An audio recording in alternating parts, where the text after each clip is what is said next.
ఒకప్పుడు హిమాలయ పర్వతాల మధ్యలో ఒక శాంతమైన ఆశ్రమం ఉండేది. ఆ ఆశ్రమంలో ఓ మహాత్ముడు స్వామి అనందేశ్వరుడు నివసించేవారు. ఆయన ఎంతో జ్ఞానివి, ప్రశాంతతకి మారుపేరు. రోజూ ఎంతోమంది శిష్యులు ఆయన దగ్గరికి వచ్చి జీవితం గురించి, మనశ్శాంతి గురించి తెలుసుకునేవారు. ఒకరోజు ఓ యువకుడు పెద్ద బాధతో స్వామి దగ్గరకు వచ్చాడు. అతను ఇలా అడిగాడు, స్వామీ, నా జీవితం అసహనంగా ఉంది. నా పని బాగా జరగడం లేదు. నా కుటుంబం నన్ను అర్థం చేసుకోవడం లేదు. నన్ను ఎవరూ గుర్తించట్లేదు. నేనేమి చేయాలి?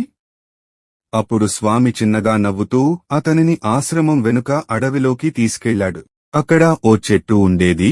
దాని కొమ్మలు చనిపోతున్నట్లుగా కనిపించాయి, కాని ఒక కొమ్మపై కొత్త పచ్చటి ఆకులు పుట్టాయి.